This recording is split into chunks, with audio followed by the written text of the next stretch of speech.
should the Patriots do with Butler? Look, unlike my friend Shannon Sharpe across the table, I believe that Tom Brady can play 5 Yeah, more you years. got a 4-year deal. He's got a 1-year deal. Yeah.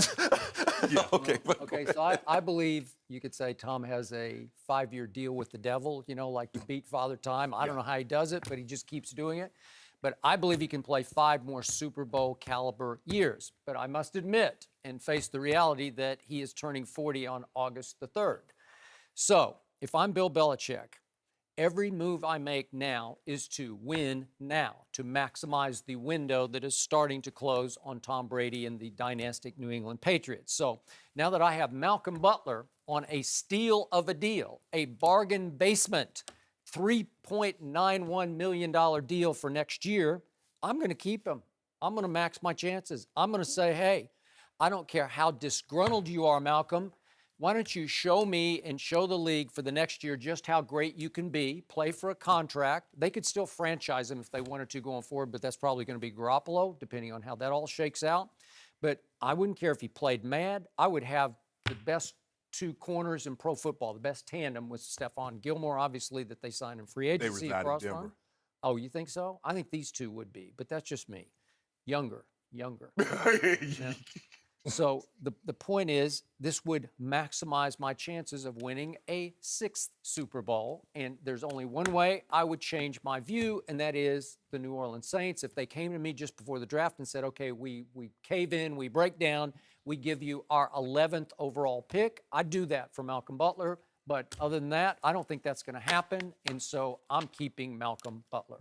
Well, if you just look at their business model and how they've done things, they just signed Dante Hightower to an extension after letting him experience free agency. Now, he was basically in the same situation in the last year of his contract. Yep. All right. They had a contract for the year. He had a good year. Test free agency. You want to go out there and see what you're worth? Now, Malcolm Butler's a little bit different because he's restricted, and we know that there's someone interested in him. But Belichick has done a great job in hiring DBs for a year or 2. Now, Skip, you're right. They are in a window that I believe they're going to try to take advantage of. And to me, they're having a hard time developing and having pass rushers based on the way they play their defense, 2-gap, control the line of scrimmage. They don't get a lot of people that can rush the passer. So I believe what Belichick is trying to do is gear up and play a lot of coverage where he can blitz his linebacker, because Hightower is better off blitzing, as we saw in the Super Bowl, than he is in pass coverage. Yeah. I never seen him come from there before, but right. whatever. Well, that's the kind of scheme that Belichick, I believe, is going to come up with, where you can put more pressure on the quarterback through blitzing, can play more man-to-man and combination coverage on the outside. 22-man. Which you know he loves to do. Yep. And getting the guy on the cheap, I mean, shoot, that's what he does. Now, if you're talking about someone that has a specialty, that's what he does. And they don't owe Malcolm Butler anything because they have given him a great opportunity. He was a Super Bowl hero. He has taken advantage of it, and I don't believe he's going to be able to maximize his overall earning power in New England. He's going to have to go there, play another year, then ultimately he's going to have to leave and get paid big money somewhere else. But he is a underrated football player and allows them to do a lot of things defensively that they wouldn't be able to do, especially in the secondary without him. The thing is that Coach Belichick bet that Dante Hightower was not going to be viewed like Luke Kuechly and Bobby Wagner in Seattle because they use him differently. You don't see Kuechly walk to the edge. You don't see Wagner walk to the edge and blitz. But they do use Zeus Hightower in that capacity. So he bet that they're not going to view.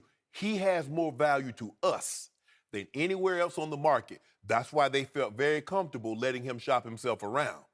And then he came back. See, Malcolm Butler is very unique. He just saw Stephon Gilmore get $65 million, $40 guaranteed. Malcolm Butler says, I'm better than him. I've been to the Super Bowl. Say, this guy, hold on. Y'all just paid him for what he did in Buffalo, which wasn't much because they haven't gone to the playoffs. No. I've been on 2 Super Bowls. I've been an integral part.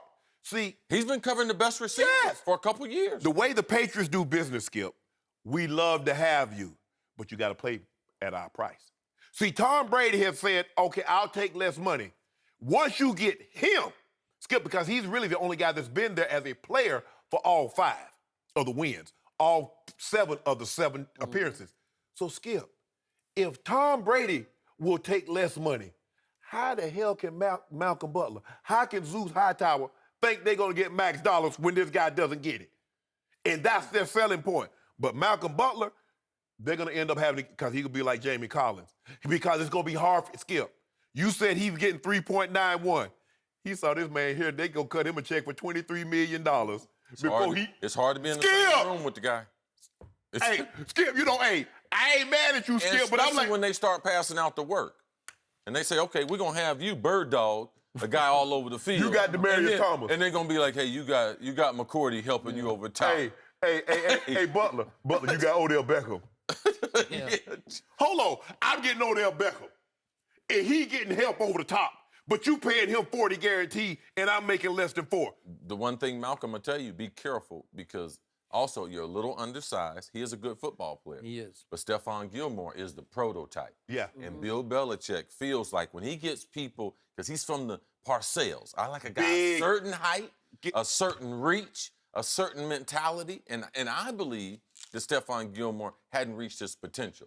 Great player out of Clemson. Yes. We worked him out before the draft. I believe that his upside is a lot higher because of his measurables. The New England Patriots, Skip, if you look at their defense is built exactly like the Giants. You look at Zeus Hightower, that's Harry Carson, that's Pepper Johnson. You look at those big edge rushers, that's Lawrence Taylor, that's Carl Banks. You look at their DBs, he had an Everson Walls, he had a Perry Collins. They played a lot of cover too. They get physical, they end your jock, and when they get behind, they're going to take chances. He didn't have to take a whole lot of chances because he had that monster 56 over there. See, when you got that monster over there, you ain't got to take a whole lot of chances, Skip. But Butler said, hold on, wait a minute. What do I got to do to get some paper around here? Yep. But remember, Malcolm Butler really isn't Belichick's cup of tea, so to speak, in that yes, he is, because he makes plays. But he's a little more of a cluer, a gambler, and he'll get beaten occasionally, but he will compete his back end off. Well, if you playing the best receivers, you're going to get beat. You got to go against Julio and Antonio Brown. But he's not textbook. He's not Gilmore. But Gilmore's like quietly effective. But he's the textbook story for Belichick because he came from nowhere. And Belichick turned something. I mean, literally nowhere. Hey, like West Alabama undrafted. Those are the guys that he liked. You get a guy that's lower drafted or not drafted at all, you know he going to fight and scrap every day. He going to show up to work because he's like, hold on. I got to give them one reason today to keep me on this roster, CC. One reason? He already won him a Super Bowl. I got to give him another. I mean, he already won one Super Bowl. You got to update your resume. Skip. CC. You don't know Coach Belichick don't care nothing about that. What do you do for me? You only got 5. I won one of them. What you do for me yesterday? I won you a Super Bowl. He does have a remarkable story. He was working at Popeyes before he signed with the Patriots as a rookie free agent. So if he keeps that mentality, he'll make his money eventually, just probably not with the Patriots. He's working for Popeye now, Belichick. Yeah, exactly. Cris, thanks for joining us. Brought to you by Straight Talk Wireless.